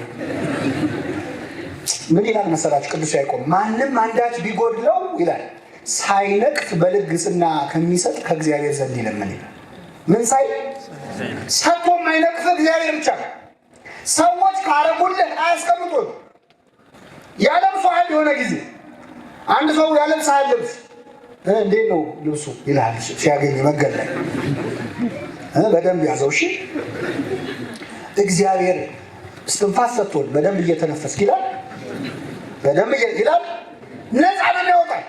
የሰጠህ ስጦታ ሳይነቅፍ ነው የሚሰጥህ። እግዚአብሔር የለም ትላለህ ሁሉ ስጦታውን ይዘህ። እግዚአብሔር የለም የሚሉ እኮ አሉ ስጦታውን ተቀብለው፣ አንድ ቃል ግን አይናገር እና ይዋረዱ ነበር እነዚህ ሙሽሮች። ወላዲተ አምላክ እዚያ ሰርግ ቤት ነበረች። እሷ የሌለችበት ሰርግ ቤት ከመገኘት ይጠብቅ። ብዙ ነገር ሊኖር ይችላል። ጥሩ አዳራሽ ሊኖር ይችላል። ጥሩ ፎቶ ሊኖር ይችላል። ጥሩ ድግስ ሊኖር ይችላል። ድንግል ማርያም ከሌለችበት ግን ችግር አለ። ነበረች የኢየሱስ እናት፣ አላዋረደቻቸውም። ሰው እንኳን አልሰማም። ጉድለታቸው ማንም ሳይሰማ፣ ሰው ብቻ አይደለም ሙሽሮቹ ራሱ አልሰሙ። ተከብረው ተቀምጠዋል። እነሱ አገር አማን ብለው ሰርግ ነው ብለው ቁጭ ብለዋል። ችግራቸውን ሳይሰሙ ፈታችላቸው። እንደ ጎደለን የማናውቀውን ነገር እኮ ታያለች እመቤታችን። ስንት እኮ እንደ ሙሽራ ቁጭ ብለን የተፈታ ችግር አለ ታውቃላችሁ። እመቤታችን እንኳን ቀሚሷን ይዞ አማልጅን ብለን ለምንና ቀርቶ ማለት በማናውቀው ጉድለታችን እንኳን ትለምናለች። ወላዲተ አምላክ ለሁላችን ትለምንልን እና እሷ የተገኘችበት ሐዋርያትስ መንፈስ ቅዱስ የወረደላቸው እኮ ከእነሱ ጋር ሆነ ነው። እሷ እኮ መንፈስ ቅዱስ ልትቀበል አይደለም ልትጸልይ የገባችው አብራቸው። የማርቆስ እናት ቤት የቆመችው እሷማ መንፈስ ቅዱስ ይጸልልሻል የተባለችው ገና ስትጸንስ ነው አይደል? ከጰራቅሊጦስ በፊት ጰራቅሊጦስ የተደረገላት ናት ወላዲተ አምላክ። የመንፈስ ቅዱስ ማደሪያ ናት እሷ። ግን ከሐዋርያቱ መሀል ከሆነች ሐዋርያቱ ጸጋቸው ክብራቸው ይጨምራል እና እመቤታችንን ወደ ሁላችን ሕይወት ለመጨመር ያብቃል። ወደ ዋናው ሀሳብ ስመጣ ቅዱስ ዮሐንስ ከጌታ ጋር ያለው ቅርበት በጣም ከመጥበቁ የተነሳ የዛ መጨረሻው ድንግል ማርያምን ስጦታ አድርጎ እንዲያገኝ አደረገው። ልባ ታማኝ ሐዋርያ ነበረ። ጌታ ይወደው ነበረ። ከክርስቶስ ደረት በጣም ተጠግቶ ነበር። ክርስቶስ በጣም ስለወደደው ለክርስቶስ ያለው ፍቅር ከድንግል ማርያም ጋር አብሮ ለመሆን አበቃው። ምን ማለት ነው? አንድ ሰው ነገረ ክርስቶስ በደንብ ሲገባው የእመቤታችን ፍቅር ይገባዋል። ወደ ክርስቶስ ካልተጠጋ ጌታ በዋለበት ካልዋል፣ ባደረበት ካላደርክ፣ ወደ ደረቱ ተጠግተህ የቃሉን ወተት ካልጠጣ የድንግል ማርያም ፍቅር አይገባህ። ብዙ ጊዜ እኛ ገልብጠን የምንናገር ሰዎች አለ። አንድ ሰው መጀመሪያ ነገረ ማርያም ሲገባው ነው ክርስቶስ አይደለም፣ ነገረ ክርስቶስ ሲገባህ ነው ነገረ ማርያም የሚገባ። እስቲ ነገረ ክርስቶስ በሉ። የነገረ ማርያም እናት ነው። አንድ ሰው መጀመሪያ ክርስቶስ ማን እንደሆነ ሲገባው፣ አምላክነቱ፣ ጌትነቱ፣ ፈጣሪነቱ ሲገባው፣ በደንብ የክርስቶስ ፍቅር ልቡ ሲገባ ይህንን አምላክ ነው ለካ የወለደችው ብሎ ማንም ማክበር ይጀምራል። እመቤታችን። ክርስቶስ ውስጥ የሌለ ሰው ግን እመቤታችንም ለማክበር ይቸገራል። ለዚህ ነው ሐዋርያት የመጀመሪያ ስብከታቸው ስለ እመቤታችን አልነበረም። ዞረው ሲያስተምሩ እኛስ የተሰቀለውን ማንን እንሰብካለን? አሁን አንዳንድ ሰዎች ሐዋርያት የቱ ጋር ነው ድንግል ማርያም ዘላለማዊ ድንግል ነች፣ ድንግል ማርያም የአምላክ እናት ናት፣ ድንግል ማርያም ታማልዳለች ብለው ያስተማሩት ሐዋርያት የቱ ጋር ነው ብለው ሊያሸማቅቁን ይሞክራል። አንዳንዱማ ጭራሽ ምን ተጽፏል ስለ ድንግል ማርያም ምን መጽሐፍ ቅዱስ ላይ ተጽፏል የሚላል፣ ወንጌል ላይ ምን ተጽፏል? ሲጀመር ወንጌል የሚያወራው ስለ ክርስቶስ ነው። ስለማን ነው? ክርስቶስን የወለደችው ማነች? ስለዚህ እመቤታችን ክርስቶስን ስትወልድ እኮ ወንጌልንም ነው የወለደችው። ትመስሊ ፊደል ወትወልድ ወንጌል ይላል እኮ። ፊደል ትመስያለሽ፣ ወንጌልን ትወልጃለሽ። ለወንጌል መጽሐፍ ምክንያት ናት እኮ። የወንጌል ወሳኟ ገጸ ባህሪ እመቤታችን እሷ ነች። ወሳኟ ከፍጡራን መሃል ለአምላክ መምጣት እጅግ አስፈላጊ ነበር የእሷ መኖር። ወንጌሉም ሲጻፍ በእሷ ነው የጀመረው። አይን ላለ በመሰረቱ እመቤታችንን በተመለከተ ወንጌል ላይ ክርስቶስን የወለደችው ማርያም የምትባል አንዲት ሴት ነበረች ብቻ የሚል አንዲት ድንግል ብቻ የሚል ቢጻፍ እሷን ለማክበር ይበቃል። ይበቃል፣ ይበቃናል። ቢጻፍ ከዚህ በላይ ምን ሊጻፍ ይችላል? አምላክን ወለደችው ከማለት በላይ ምን አለ? በጣም አምላኩን ወልዶ የሚያውቅ ታውቃላችሁ? እዚህ ሰፈር አለ እንዴ? ያሳዩንና አርፈን እንቀመጣለን። አንዳንድ ሰዎች ምን በቃ ወለደችው አበቃ ምንድን ነው ይሄን ያህል ይላሉ። ያሳዩና አምላኩን ወልዶ የሚያውቅ እናቆማለን። ሰው በቅድስና ተጋድሎ እንደ መላእክት መሆን ይችላል፣ እንደ ሰማዕታት መሆን ይችላል፣ እንደ ጻድቃን መሆን ይችላል፣ እንደ ጊዮርጊስ መሆን ይችላል፣ እንደ አቡነ ተክለ ሃይማኖት መሆን ይችላል። ድንግል ማርያምን ግን መሆን አይችልም። አንዴ ነው የተወለደው ክርስቶስ። ለማንም ያልተሰጠ ሊሰጥም አይችል ክብር የተሰጠ አምላክን ከመውለድ በላይ ምንም ክብር የለም። እና ነገረ ክርስቶስ በጣም ሲገባ ለካ እሱን የወለደችው ትላል። ሐዋርያት ስለ እመቤታችን መጀመሪያ ለምን መስበክን አላስቀደሙ? ነገረ ክርስቶስ ለምን አስቀደሙ? የመጀመሪያው ሐዋርያት የሰበኩት ለአይሁድ ነው። ከዚያ ደግሞ ለአህዛብ ነው። ለማንና ለማልኳቸው አይሁድ ጋር ሄደው ስለ ክርስቶስ አስተምረዋል። መጀመሪያ ልጠይቃችሁ፣ አይሁድ በክርስቶስ አምላክነት ያምናሉ አያምኑ? አቤት አያምኑ። ቢያምኑማ የሰቅሉትም አይደለም። እንደውም አምላክ ነኝ ብሏል ብለው ነው ልብሳቸውን ሲቀዱ ነበር፣ ድፍረቱ ብለው። ስለዚህ በክርስቶስ አምላክነት አያምኑ። በክርስቶስ አምላክነት ለማያምን አይሁዳዊ ድንግል ማርያም የአምላክ እናት ናት ተብሎ ይሰበካል እንዴ? እሱ ሲገርመን እሷም የአምላክ እናት ነው የሚሉት፣ ምንም ጥርጥር የለውም። በድንግልና ነው የወለደችው ብትላቸው ያምናሉ? አያምኑም። በሰላም የኖረችውም የማን ልጅ መስሏቸው ነው? የዮሴፍ ልጅ። ወንጌሉ ምን ይላል? እንደ መሰላቸው የማን ልጅ ሆኖ? የዮሴፍ ልጅ ሆኖ ነው የሚለው። የዮሴፍ ልጅ እኔና አባትህ ስንፈልግ ነበር ብላለች እመቤታችን። ለምን? በእነሱ ሕሊና ክርስቶስ የማን ልጅ ሆኖ ስለሚታሰብ እንጂ በድንግልና ነው የተጸነሰ የተወለደው የሚለውን ቃል ቢነገራቸው ጥሩ ምክንያት አገኙ እመቤታችንን ለመግደል ለማሰቃየት ነው። በመንፈስ ቅዱስ ነው የጸነስኩት ብትል ማን ይሰማታል? በአይሁድ መሃል ነበር። ስለዚህ ሐዋርያት መጀመሪያ ያስቀደሙት ነገረ ክርስቶስን ነው። ክርስቶስ አምላክ መሆኑን ያመነ ሰው ከዛ ሲቆይ ድንግል ማርያም የማንና መሆኗን ያምናል? የአምላክ እናት። ይሄ በአይሁድ ዘንድ ነው። በአሕዛብ ዘንድ እስካላችሁ የአሕዛብ ደግሞ የባሰ ነው።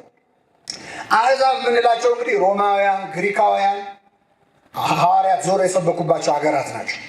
እነሱ ደግሞ በግሪክና በሮማን ሚቶሎጂ ወይም አፈ ታሪክ በጣም ብዙ አማልክትን ያመልካሉ እና በእነሱ አስተሳሰብ አምላክ ለምሳሌ ቄሳሮች አምላክ ይሆናሉ። አንድ ሰው ልክ ቄሳር ሆኖ ሲነግስ ልክ ዙፋን ላይ ሲቀመጥ አምላክ ነው ተብሎ ይመለካል፣ ይታጠንለታል። ቄሳር ጌታ ነው በሉ፣ ኪሪዮስ ቄሳሪዎስ በሉ ይሏቸዋል። ቄሳር ጌታ ነው በሉ፣ አምላክ ነው ማለት ተብሎ ይመለካል። የለም ኢየሱስ ጌታ ነው ይሉ ነበር። የዛን ጊዜ የነበሩ ሐዋርያት የመጀመሪያዎቹ ሰዎች ቄሳር ጌታ ነው በሉ እያሉ ሁሉ ይገሏቸው ነበር። ስደቡት፣ ክርስቶስ የተረገመ ነው በሉ ይሏቸው ነበር። የለም ይላሉ እነ ፖሊካርፐስ፣ እኔ አምላኬን ይህን ያህል ዘመን ስኖር መቼ አስቀይሞኝ ያውቃል? እንዴት ረግመዋለሁ ብሎ ነው የሞተው። እና በዚያን ጊዜ በሮማውያንና በግሪካውያን አስተሳሰብ አንድ ንጉሥ ቄሳር የነገሰ እንደሆነ አምላክ ይሆናል። የእሱ እናት፣ አባት፣ እህት፣ ወንድም፣ ዘመዶቹ በሙሉ ልክ እሱ አምላክ ሲሆን እነሱም አማልክት ይሆናል፣ ይመለካሉ ቤተሰቡ። ስለዚህ የአምላክ ቤተሰብ ሁሉ ምንድን ነው? በአይሁድ በግሪክ አስተሳሰብ አማልክት ነው። ስለዚህ ሐዋርያት ሄደው ድንግል ማርያም የአምላክ እናት ናት ብለው ቢሰብኩ ምን ማለት ነው የሚሆነው? ለግሪካውያን ድንግል ማርያም የአምላክ እናት ናት ከተባለ ምንድን ነው ይመስላል? አምላክ ናት ማለት ነው። እመቤታችን ደግሞ አምላክ አለች ናት እንዴ? የአምላክ እናት ነች። እናመልካታለን። አሁን ደግሞ መከራችን እያየን ያለ ነው። ታመልኳታላችሁ የሚሉ ሰዎች አሉ። እስቲ አንድ ጥያቄ ልጠይቃችሁ። ከትንንሾቹ ልጀምር እንዳልሳሳት። እዚህ ጋር ያላችሁ ልጆች ሲጋራ ታጨሳላችሁ? አታጨሱ። አይዟችሁ፣ አታጨሱ። ማውቃለሁ፣ ለዛ ነው የጠየኳችሁ። ሲጋራ የማያጨስን ሰው ቁጭ አድርገህ አታጨስ ይባላል? ተው አንተ ልጅ ተው አታጨስ ይባላል? አያጨስም እኮ ይመከራል። አናመልካትም የሚልን ሰው አይ ተመልካታል። እንደ እግዚአብሔር ያሳያችሁ። ልባችን እንግዲህ እኛ መሬታችን አናመልካትም፣ ልናመልካትም አንፈልግም፣ እንድትመለክም እሷም አትፈልግም። የጌታ ባሪያን ያለችው አይደል እንዴ? እና በሌለ ባልተወረወረ ጦር ጋሻ የሚይዙ ሰዎች አሉ፣ የሚከራከሩ መመለክ የለባት ኧረ አላለም እያለ አላጨስም ኧረ አይ ቁጭ በል ልምከር እንደማለት ነው። በእውነት እግዚአብሔር ልቡና ይስጣቸው። እና የአምላክ እናት ናት ብለው ቢሰብኩ ኖሮ ምንድን ናት ማለት ይሆናል? አምላክ ናት። የተፈጸመ ታሪክ ልንገራችሁ። አቶስ የሚባል ተራራ አለ ግሪክ ውስጥ። ቅዱስ ዮሐንስ ከእመቤታችን ጋር አብሮ ኖሯል እና አብሮ ሲኖር በኤፌሶን ሀገረ ስብከትም ኖሯል። በነገራችን ላይ እግር ጥሏቸው አውሮፓ የመሄድ አጋጣሚ የምታገኙ ሰዎች ኤፌሶን ተሳለሙ። በእውነት እመቤታችን የኖረችበት ቤት አለ። ይገርማቸዋል። የተኛችበት ሁሉ አልጋ አለ። በጣም በጣም የሚገርም ስፍራ ነው እና እዛ ከዮሐንስ ጋር በነበረች ጊዜ ቆጵሮስ ወይም ሳይፕረስ የምትባለው ሀገር ውስጥ ይኖር ነበር አልዓዛር። ያ ጌታ ከሞት ያስነሳዋል አይደል? እና አልዓዛር እመቤታችንን ይናፍቃት ነበር። ደብዳቤ ይጽፍ ነበር ለእመቤታችን። በእውነት እንዴት አይነት ክብር ነው! ለእመቤታችን ደብዳቤ መጽሐፍ ይጽፍ ነበር እና እባክህ ላክልኝ ይዛትና ይለው ነበረ ዮሐንስ። እና ይዟት መጣ ዮሐንስ። ሲመጣ መሀል ላይ የመርከብ አደጋ ገጠማቸውና እመቤታችንና ዮሐንስ አንድ ደሴት ላይ ያረፉ። ያረፉበት ደሴት አቶስ ተብሎ ይጠራል። ጣዖት የሚመለክበት ጁፒተስ የምትባል አማልክት የምትመለክበት ሀገር። የጣዖት ደናግላን መንኩሰው ለጣዖቷ የሚያገለግሉ አሉ። የጣዖት ደናግላን ማለት ከዚያ የሚገርማችሁ ልክ እመቤታችን ያንን ደሴት በእግሯ ስትረግጠው ተናወጸ። ደሴት ተናወጸ። ጣዖቱ ላይ ያረፈው ሰይጣን ሰባበረው። ከዛ መነኮሳቱ ሸሽተው ወረዱ ወደታች። ሲወርዱ እመቤታችን ቆማለች። ሲያዩት ምን አሉ? ከጁፒተስ የምትበልጥ አምላክ መጣች። ከምን የምትበልጥ? በቃ ጠንቋይ ቤት የሚሄድ ሰው ሁሉም ነገር ጥንቆላ ነው የሚመስለው። ታውቃላችሁ፣ ኃይለኛ አስማተኛ ነው ይሄ ይላል። በመንፈሳዊ ነገር ሊሆን አይገባውም። እና ከጁፒተስ የምትበልጥ መጣቸው። እመቤታችን አምላክ አይደለሁም ማለች። ቅዱስ ዮሐንስ ወንጌል አስተማራቸው ቁጭ አድርጎ። በግሪክ ቋንቋ ስትናገር ሰምተው ተደነቁ ይላል። ምን የተጸጋለች እመቤታችን? የማታውቀው ቋንቋ የለም። ገረማቸው። እንዴት ቻለች የኛን ቋንቋ? ምንድን ነው? ለምን አነሳሁት? የአምላክ እናት ናት ብሎ ለአሕዛብ መስበክ ማለት ምንድን ናት ማለት ነው? አምላክ ናት። ስለዚህ ነገረ ክርስቶስ ሰው ሲገባው ነገረ ማርያም ይገባዋል የምንለው ለዚህ። ሁለት ቁም ነገሮች ላንሳና እናጠቃልላለን። እመቤታችን ቅድስት ድንግል ማርያምን ለዮሐንስ ክርስቶስ እነኋት እናትህ ብሎ ሰጠው። እኛ ለሁላችን ለክርስቲያኖች እነኋት እናትህ ተብላ ተሰጥታለች። ከዚያ በፊት የነበረችን የሁላችን እናት ሌላ አለች። ማን ነበረች? ሔዋን። ከሷ የተሻለች ሌላ ሔዋን ታስፈልገናለች። ነገረ ማርያም በጣም ወሳኝ የሆነው አንድ ሁለተኛው ነገር ምንድነው? ሰው እንዴት ወደቀና እንዴት ተነሳ የሚለው ነገረ ድነት የሚገባ ነገረ ማርያም ሲገባ ነው። ከኔ ጋር ናችሁ? ለምሳሌ መጽሐፍ ቅዱስን ስትገልጡ ሲጀምር ምን ብሎ ይጀምራል? በመጀመሪያ እግዚአብሔር ሰማይና ምድርን ይላል። ከዚያ እግዚአብሔር ስለፈጠረው አፈጣጠር ይናገርና ምዕራፍ 2 ላይ እግዚአብሔር ሰውን ፈጠረው ከምድር አፈር አበጀው ይላል። ስለዚህ ስለ አዳም አመጣጥ ለማወቅ መጀመሪያ ስለ ሰማይና ስለ ምድር አመጣጥ ማወቅ ያስፈልጋል።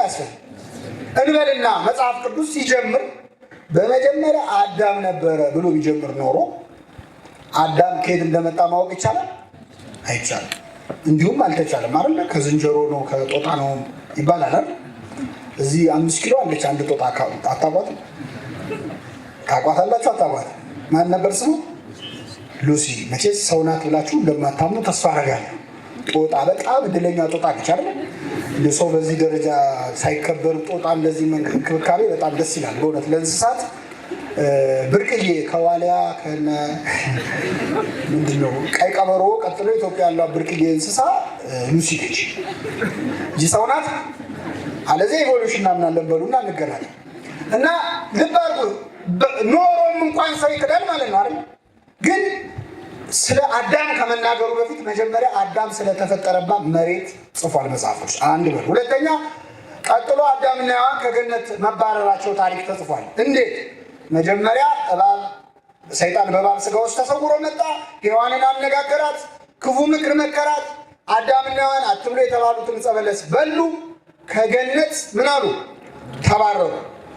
እንበልና አሁንም የእባብንና የሔዋንን ንግግር ከመጽሐፍ ቅዱስ ብናወጣውና አዳም የሚባል አንድ ሰውዬ ነበረ፣ ሔዋን የምትባል ሚስት ነበረችው። ትንሽ እንደቆዩ እግዚአብሔር ከገነት አባረራቸው ቢባል ታሪኩን ለመረዳት ይቻላል። ስለዚህ ስለ አዳም አመጣጥ ለማወቅ መጀመሪያ አዳም ስለተፈጠረባት መሬት ማወቅ ያስፈልጋል። ስለ አዳምና ሔዋን ድቀት ወይም መውደቅ መውጣት ከገነት መባረር ለማወቅ መጀመሪያ ስለ እባብና ስለ ሔዋን ቃለ ምልልስ ማወቅ ያስፈልጋል። ሐዲስ ኪዳን ላይ ነው ያለነው። ሁለተኛው አዳም ማን ነው? አቤት ብሏል ቅዱስ ጳውሎስ አይደለ? ኋለኛው አዳም ብሎታል። ስለ መጀመሪያው አዳም አፈጣጠር ለማወቅ መጀመሪያ ስለ መሬት አፈጣጠር ማወቅ ያስፈልጋል ካልን ስለ ሁለተኛው አዳም ለማወቅ መጀመሪያ ስለማን ማወቅ ያስፈልጋል? ስለ መሬታችን ማወቅ ያስፈልጋል። አዳምና ሔዋን እንዴት ከገነት ወጡ? እባብና ሔዋን ተነጋግረው ነው። ዕፀ በለስ በልተው ነው። የሰው ልጅ ድጋሚ ወደ ገነት እንዴት ተመለሰ? ገብርኤልና እመቤታችን ተነጋግረው ነው። የገብርኤልና የእመቤታችንን ቃለ ምልልስ ሳትሰማ የሰው ልጅ ድነት ሊገባ አይችልም። አሁን ሰዎች የምንታዘባቸው ለሰው ልጅ መውደቅ ምክንያት የሆነችው ማናት ስትሏቸው ማናት ይላል። መልሱልኝ። ለሰው ልጅ መዳን ምክንያት የሆነችው ማናት? ኃይሉ ይሞታሉ እንጂ ኃይሉ ሔዋን ለእኛ መውደቅ ካደረገችው ድንግል ማርያም ለእኛ መነሳት ያደረገችው ይበልጣል አይበልጥም? ይበልጣል። በሔዋን ምክንያት ከደረሰልን በድንግል ማርያም ምክንያት የደረሰልን ይበልጣል። ሔዋን እባብ መጥቶ ሲያናግራት ያለ ጥያቄ ነው ያመነችው። ይህንን ዛፍ ብትበሉ አምላክ ትሆናላችሁ ሲላት፣ እንዴ ከመቼ ወዲህ ነው ቅጠል ተበልቶ አምላክ የሚኮነው? ምን ለማለት ፈልገ ነው? ታዲያ አንተ በልታ አምላክ አትሆንም እንዴ አላለችው። አንድ ጥያቄ እንኳን አበክራ አልጠየቀችም። ሰይጣን አሁን እንደው በእውነት ቅጠል ተበልቶ አምላክ ቢኮን ኖሮ መጀመሪያ በልቶ አምላክ የሚሆነው ማን ነው? ሰይጣን። ይህችን ሀሳብ ለእኛ መጥቶ ይናገራል? አይ በቃ በሙሉ የሀገሩን ቅጠል ይጨርሰው ነበረ። ፍላጎቱ ምን መሆን ነው? አምላክ መሆን ነው። ሔዋን አልጠየቀችው። እስመ ይእቲ ገራይተ ሐምሉ ይላል። የጎመን እርሻ ናት። የነገሯትን ሁሉ አመነች። አንድ ጥያቄ አልጠየቀችው። እመቤታችን ግን ገብርኤል መጥቶ አምላክን ትወልጃለሽ ሲላት መሬት አልሳመችም። እኔ እንደምወልደው ጎሽ አላለች። ወንድ ስለማላው እንዴት ይሆናል? በጣም ይገርማል። ሔዋን ስለማታውቀው ሆና ስለማታውቀው ተነግሮ ተሰምቶ ስለማያውቅ ዕፀ በለስ ነው ጓጉታ የበላችው። እመቤታችን ግን ስለ አምላክ መወለድ ትንቢት ስታነብን ያደገችው ሲነገራት እኔ ነኝ እንዴ ብላ ደስ አላላት። ወንድ ስለማላውቅ እንዴት ይሆናል? አቤት ስንተርከው ቀለለኩ። ልብ አድርጎ 15 ዓመቷ ነው። የ15 ዓመት ብላቴና ገናና መልአክ ገብርኤል ብርሃናዊ መልአክ ፊቷ ቆሞ ደስ ይበልሽ ጸጋ የሞላብሽ ሆይ ሲላት ወንድ ስለማላውቅ እንዴት ይሆናል ይህ እንዴት ይሆናል ትላለች አትልም። ገብርኤል እኮ ነው መጥቶ ያመሰገናት። ያ የባቢሎንን እሳት ያልፈራው ሰለስቱ ደቂቅን ያዳነው ገብርኤል፣ ያዩት የሚፈሩት ገብርኤል ፊቷ ቆሞ ሲናገር ደንገጥ እንኳን አላለች። ወንድ ስለማላውቅ እንዴት ይሆናል አለች። በጣም የሚገርመው እመቤታችን ለገብርኤል የጠየቀችውን ጥያቄ ሔዋን ለሰይጣን ብትጠይቀው ኖሮ የሰው ልጅ ከገነት አውጥ እንዴት ብትለው ኖሮ አስጨንቃ መልአኩን አቁማ ጠይቃለች። ከቀደመችው ሔዋን የትኛዋ ሔዋን ትሻለናለች? ይህች ሔዋን ትሻለናለች። ያቺ ሔዋን እባቡን ማነው ዛፉን አይታ ጎመጀች፣ ከዛፉ ፍሬ በላች፣ እኛንም አበላችን፣ ለሞት ዳረገችን። ይህችኛዋ ሔዋን ግን የዛፍ ፍሬ አይደለም የቀጠፈችው፣ የማህፀኗን ፍሬ የሰጠች። የማህፀኗን ፍሬ በላን ጠጣን፣ ሞት አይደለም ህይወትን ያገኘ እና ይህችኛይቱን ሔዋን የሰጠን አምላካችን ስሙ የተመሰገነ ይሁን። ነገረ ማርያምን ስንረዳ ሌላው አንድ ነገር ላንሳ እናበቃለሁ። እመቤታችንን ማወቅ እንኳን እመቤታችን እኔ ክርስቶስን እንደምመስል አለ ቅዱስ ጳውሎስ። እናንተ ማንን እንደምመስል? ምድር ላይ ለምሳሌ አንድ ልጅ ሲወለድ እናቱን ነው የሚመስለው ወይስ አባቱን ነው ይባላል? የወጣው በማን ነው ይባላል? ወይ እናቱን ነው ወይ አባቱን ነው። መጀመሪያ ያምታታናል። አፍንጫው አሁን የአባቱ ነው ትላለህ፣ አይኑ ትላለህ፣ ሲቆይ ይለያል አይደል? ወይ እናት ወይ አባት ነው የሚሆነው። ክርስቶስ በምድር ላይ ሲመላለስ ሰው ለመሆን ገና ሲመጣ ብቸኛ ምድራዊ የሥጋ ወላጁ ማን ነች? መልሱልኝ። ስለዚህ ማንን ነው የሚመስለው? አይሰማም። የድንግል ማርያም መልኳ የአምላክን መልክ ይመስላል። ሌላውን ትታችሁ ሊትራሊ እሷን ነው የሚመስለው። ስጋን ለብሷል አይደል? ከስጋዋ ስጋ ነስቷል አይደል? ከነፍሷ ነፍስ ነስቷል። ስለዚህ ሌላው እንደው ጥቅሱን ምኑን ትተነው አምላክ ክርስቶስን የሚመስል ፊት ያለው ገጽ ያላት እመቤታችን ልጅ። የሚገርማችሁ የመጀመሪያዎቹ ክርስቲያኖች እመቤታችንን ለማየት ይጓጉ ነበር። ክርስቶስ ካረገ በኋላ ለምን? እሷን ማየት ማንን ማየት ነው? ክርስቶስን ማየት ነው። ምን ትመስል ይሆን እያሉ ይመጡ ነበር ከሩቅ አገር። እና አግናጢዎስ ጽፈውታል ነው። ዲዮናስዮስ የግሪክ ፈላስፋ የነበረ በኋላ የተመለሰ ዲዮናስዮስ ከግሪክ ድረስ ነው የመጣው እመቤታችንን ሊያይ። ባየኋት ጊዜ ፊቷ ላይ ብርሃን ነበረ ይላል። ምን ነበረ? ብርሃን ነበረ። ፊቷን ባየው ጊዜ ብርሃን ነበረ። ሙሴ እንኳን እግዚአብሔርን አነጋግሮ ሲወርድ ፊቱ እንደ ፀሐይ ምን አለ? እግዚአብሔርን ወልዳ እንዴት ታበራ ይሆን እመቤታችን? እና ፊቷ እንደ ብርሃን ነበረ። ሐዋርያት ባይነግሩኝ ኖሮ ፍጡር ናት ብዬ ለማመን ተቸግሬ ነበር ይላል። እና እሷን የሚያይ ሰው ፍጹም ሰላም ይሰማው ነበር። በእውነት እመቤታችን ገጿን ታሳየ፣ ታረጋጋለች። አያችሁ፣ ባየኋት ጊዜ ፍጹም ሰላም ተሰማኝ። የሚሻሙላት ነበረች። ከዚያ ውጪ ወላዲተ አምላክ ብቻ አይደለችም። እኛ ሁላችን ሲፈጥረን እግዚአብሔር ንግበር ሰብአ በአርአያነ ወበአምሳሊነ፣ ሰውን በመልካችን እንደ ምሳሌያችን ምን እንበል እንፍጠር። ስለዚህ እኛ የተፈጠርነው በማን ምሳሌ ነው? በእግዚአብሔር ነው። እንኳን እመቤታችን ሰው በመሆናችንም የእኛ መልክ የአምላክን መልክ ይመስላል። ችግሩ ምንድን ነው? በኃጢአት አበላሸነውና ሌላ መሰል። አርአያ ወአምሳል ኢሜጅና ላይክነስ። አርአያው አለን በተፈጥሮ ነፍስ አለን። ላይክነስ ግን መምሰል ግን ቅድስና ነው። ቴዎሲስ የሚባለው የጸጋ አምላክነት የሚባለው በቅድስና የሚመጣ ነው። እሱን ማምጣት አልቻለም። ስለዚህ አልመሰልም እንጂ ሁላችን የተፈጠርነው የልጁን መልክ እንድንመስል ነው። እመቤታችን ግን እንደተፈጠረች ነው የተገኘችው። አሁን ክርስቶስ ሊፈርድ አሁን ቢመጣ ለምን እንደ አርሴማ አልሆንሽም፣ ለምን እንደ ጊዮርጊስ አልሆንክም አይልህም። ለምን እንደፈጠርኩ አላገኘሁህም ነው የሚለው። ስፈጥር ፍጹም ነበር፣ ምንም እንከን አልነበር። እንደፈጠርኩ ለምን አላገኘሁም ነው የሚለው። እመቤታችን ግን እንደተፈጠረች ነው የተገኘችው። ወይ ረክሰት በምንትኒ እንዘፈጠራ ይላል። ከፈጠራት በምንም ምን አላለች? አልረከሰች። ንጽሐ ጠባይዋ ሳያድፍባት መርገም ሳያገኛት እንዳለች ያገኛት ወላዲተ አምላክ ነው። ስለዚህ የልጁን መልክ ሊመስሉ ከተጠሩ ሁሉ እንደ እመቤታችን የአምላክን መልክ የሚመስል መልክ ያለው የድንግል ማርያም ሀሳቧ የአምላክን ሀሳብ ይመስላል። አዎ ይመስላል። በክርስቶስ ኢየሱስ የነበረ ሀሳብ በእናንተ ዘንድ ይሁን ይላል ቅዱስ ጳውሎስ ፊልጵስዩስ መልእክቱ። በክርስቶስ ኢየሱስ የነበረው ሀሳብ በእናንተ ዘንድ ይሁን። እርሱ እንደ እግዚአብሔር መልክ ሲኖር ሳለ ከእግዚአብሔር ጋር መተካከልን መቀማት እንደሚገባ ነገር አልቆጠረውም። የባሪያን መልክ ይዞ በምስሉ ራሱን አዋረደ ይላል። ስለዚህ በክርስቶስ የነበረ ሐሳብ በሉ እስኪ በእናንተ ዘንድ ይሁን። ምኑ? ራስን ማዋረድ ነው፣ ባዶ ማድረግ ነው። እመቤታችን ራሷን ባዶ አድርጋ ሳይታለች። እንደ እመቤታችን ደግሞ ትሕትና ያለው ፍጡር አለ? ከንግግሯ እንኳን ተው እነሆኝ የጌታ ባሪያ ነው ያለችው። የጌታ ምን ትሆኛለች ነው የተባለችው። ታውቋል እኮ እነሆኝ የጌታ እናቱ ማለት ትችላለች። በኋላም ስትጸልይ ነፍሴ እግዚአብሔርን ታከብረዋለች፣ መንፈሴም በመድኃኒቴ። ከዚያስ የባሪያዎች መዋረድ፣ ንግግሩ አይቀየርም። ሰው እኮ ክብሩ ሲጨምር ጸባዩ ይበላሻል። አምላክን ደፋሮች እኮ አሉ። እኔ እኮ በዘመኑ ብኖር እኔ ወልደው ነበር የሚሉ። እንግዲህ ትንሽ ሲቆይ የውሸት ክርስቶስ ይመጣል፣ እሱን ለመውለድ ያብቃቸው። ሌላ ምን እንላለን? እመቤታችን ግን አንቺ ነሽ እየተባለች ባሪያው፣ አነጋገሯ፣ ትሕትናዋ በክርስቶስ የነበረ ሐሳብ በእናንተ ዘንድ ይሁን፣ ራሱን ባዶ አደረገ እንደተባለ ወላዲተ አምላክ ራሷን ባዶ አድርጋ ሳይታለች። በክርስቶስ የነበረ ሐሳብ በእናንተ ዘንድ ይሁን። አንድ ሰው መጥቶ አመሰገነው። ስለምን ቸር ትለኛለህ? ከአንዱ ከእግዚአብሔር በቀር ምን የለም ቸር የለም ብሎ ተቃወመ። ክርስቶስ ሲያመሰግኑት ምስጋናውን ያጣራል፣ ዝም ብሎ አይቀበልም።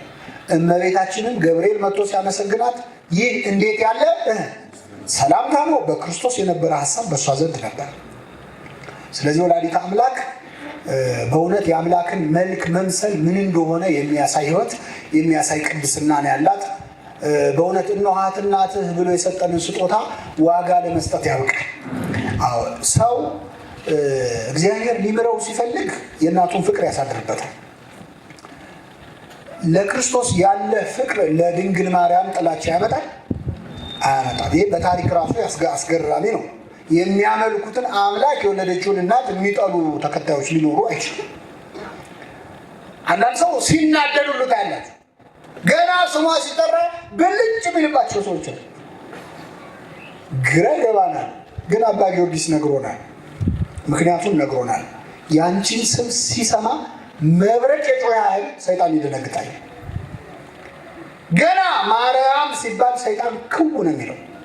ከፍጡራን መሃል ከፈጣሪ አይደለም፣ ከፍጡራን መሃል እንደሷ ተቀድሶ ያየው ስለሌለ ሰይጣን የድንግል ማርያምን ስም ሲሰማ ይደነግጣል፣ ይጮሃል፣ ይፈራል። ስለዚህ ያጣጥላል። እርሷ ማናት ያሰኛል። በእውነት ክርስቶስ አንዳንድ ሰው የሚናገረውን ንግግር ስታይ እንደው ከኔ በምን ትበልጣለች የሚሉ ሰዎች አሉ። ክርስቶስ ዙፋኑ ፊት ሊያቆምህ ቆመህ እናትህ ከኔ በምን ትበልጣለች ትለዋለህ? እንደው አይኑ እያየ በዙፋኑ ፊት ቆመህ እሷ ከኔ በምን ትበልጣለች ትላለህ? እንኳን ድንግል ማርያምን ቀርቶ እያንዳንዱ ሰው ይላል ቅዱስ ጳውሎስ ከእርሱ ይልቅ ባልንጀራው እንደሚበልጥ በትህትና ይቁጠር ነው የሚለው። ምኑ እንደሚበልጥ አይደለም ድንግል ማርያም ባልንጀራህን ካንተ እና አሳንሰህ እንድታይ ነው፣ ራስን አሳንሰህ እንድታይ ነው። እና በጣም በእውነት እመቤታችን ፍቅሯን ትሳልብን። ለሌሎች የሚደረግ ምስጋና የማይቆረቁራቸው ሰዎች፣ ስለ እመቤታችን ሲዘመር የሚናደዱ ሰዎች መዝሙራቸውን ሲሰሙት ግን አብዛኛው ስለ ራሳቸው ስንቱን አየሁት፣ ስንቱን አሳልፌ፣ ጠላቴ ጉዳረኩ ምናምን የሚል መዝሙር። ጠላቴ ማን ነው? አቤት ታዲያ ሰይጣን ከተዘመረለት እመቤታችን የለም አይዘመር? የዳዊት ልጆች ማረን የሚል ብዙ መዝሙር አለ። የማርያም ልጆች ማረን ብንለው ይምረናል አይምረን? ዳዊት ለክርስቶስ አባቱ አይደለም? ስንት ሺህ ዓመት ልዩነት አለ በመሃላቸው።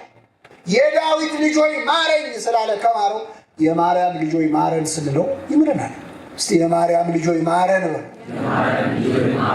እና ወላዲተ አምላክ በእውነት በልቡናችን ጽላት የሰማነውን ትጻፍብን።